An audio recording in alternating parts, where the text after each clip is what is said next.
Et en même temps, les gens qui, en particulier ici, ont l'usage de ce foncier, quelque part, ils sont assez désespérés pour le sacrifier au béton. Et qu'est-ce qu'il peut y avoir comme réponse en fait, à des cas particuliers par rapport à une question beaucoup plus générale? Parce que jusqu'à présent, je n'ai pas entendu parler de la défense de l'emploi global ou d'autres aspects de la question. Donc, il est tout à fait entendable que les propriétaires de ces terres veuillent s'en dessaisir par rapport à la plus-value financière et effectivement au fait de sortir la tête de l'eau, j'imagine. C'est ça. Et en même temps, quelle est la réponse à l'autre problème qui est la disponibilité de ces terres pour l'agriculture?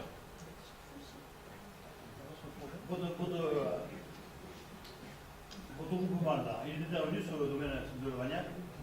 Alors, le domaine de la Vagnac, je pense, parce que moi personnellement, si vous venez le 4 novembre au cinéma, vous verrez un témoignage des viticulteurs de ce secteur sur la question de la Vagnac, que ce collectif-là, non, il n'est pas intervenu à la Vagnac, mais la question elle s'est posée pour les viticulteurs eux-mêmes là-bas. Et honnêtement, pour en avoir rencontré quelques-uns, leur positionnement, il est aussi dans ce malaise. C'était la même chose. Des gens qui ont vendu à la Vagnac, des viticulteurs, m'ont dit si je suis mort en tant que viticulteur, je vais aller travailler au golf. Mais c'est l'énergie du désespoir. Enfin, il y a quelque chose de désespérant là-dedans pour un viticulteur. Ce même gars m'a dit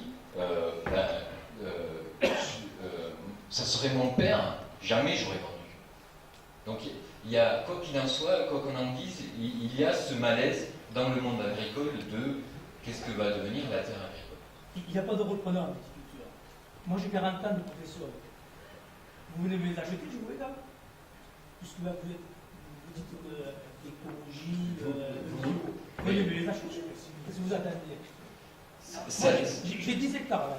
Oui, mais est-ce que y aller travailler. Vous verrez ce que ça va rapporter. C'est bien ça la question. Est-ce que ça va, parce que le malaise politique il est bien là aussi.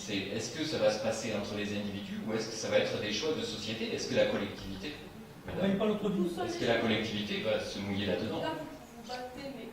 Et ils seront attribués. Je peux vous garantir que j'ai vu ça de près. Vous avez vu ça où? À Clermont-Lérault. Mais où à Clermont-Lérault? À la mairie, à l'annexe également. Vous avez le système de voirie, vous avez les espaces verts, vous avez les bassins de rétention.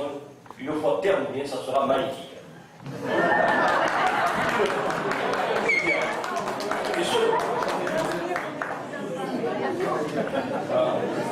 Et je dis pas.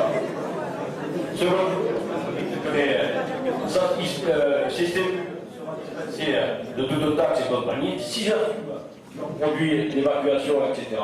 Mais les gens qui vont venir travailler, ou ceux qui vont arriver de l'extérieur avec leur camion, comme vous dites, ils laisseront quand même une bonne leçon. Hein? Mais si vous ne voyez pas, ils vous savent que ce soit culture, ça ne sort pas. Qui paye la TOM alors qu'il n'a pas de déchets. Mais bon, il vit ses souvent on mise sur la partie politique et on ne pense pas ce qui est à côté. Parce qu'il y a une chose qui est certaine. Ceux qui aujourd'hui sont contre pour, dans quelques années, seront mécontents d'avoir quelque chose pour travailler ou parallèle à ce projet. Je peux vous le garantir. Et c'est il y a qu'un tabac, quand vous dites à l'école, si c'est autre chose derrière. Bonsoir, je vais un peu prendre la parole.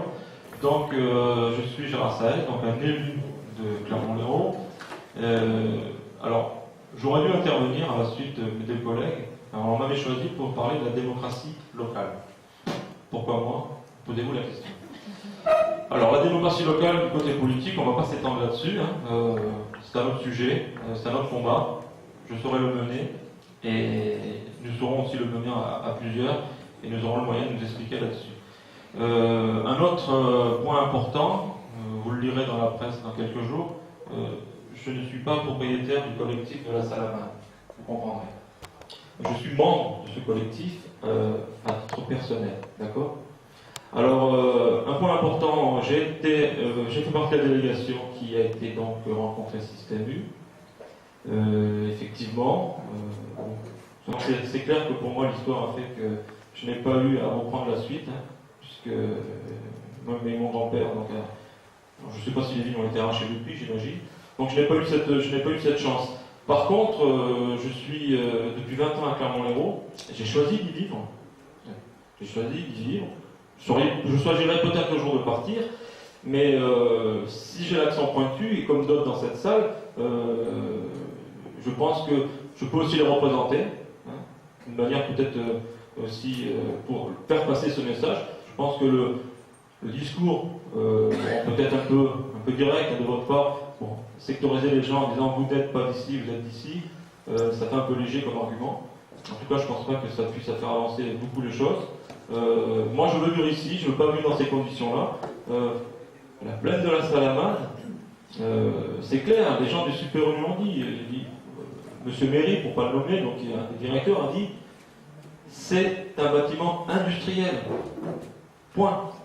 Il le sait. Donc, ne parlons pas d'intégration paysagère. Bon, Bernard Cohn est étudiant spécialisé là-dedans pour dire que ce n'est pas possible. Après, c'est un choix. Hein. C'est un choix de dire on met quand même ce genre de bâtiment. Moi, ma crainte, quand même, c'est que c'est le début, en fin de compte, peut-être de projets qui vont arriver sur le cœur de la Salamane et sur le cœur d'Hérault, qui vont complètement déstructurer notre paysage.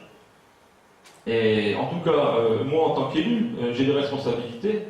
Et les responsabilités, on a parlé de la souveraineté alimentaire, peut-être que d'autres en parleront. Ça, c'est important aussi d'en tenir compte. Et c'est pour ça aussi que je m'oppose à ce genre de projet. Et que j'espère aussi d'autres personnes dans cette salle partagent ce sentiment. Alors je ne sais pas si quelqu'un a des questions particulières à me poser ou... Oui, le conseil général et d'autres instances subventionnent le titre ce projet. Ça me paraît tout à fait contraire. Donc moi je n'ai pas d'opinion, j'ai beaucoup de questions.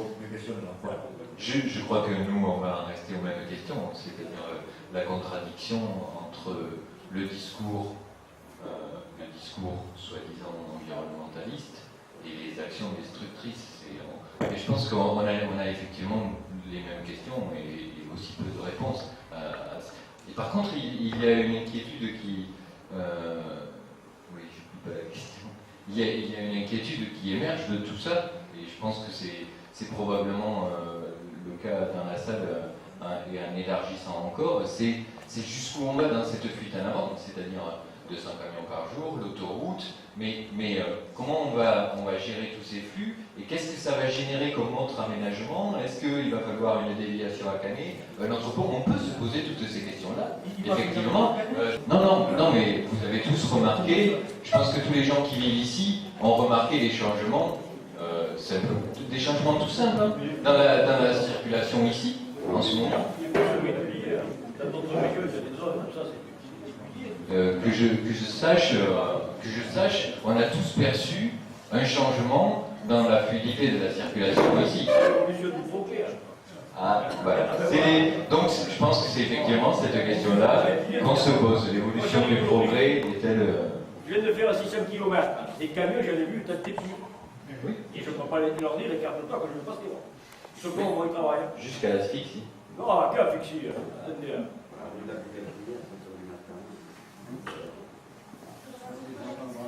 Oui.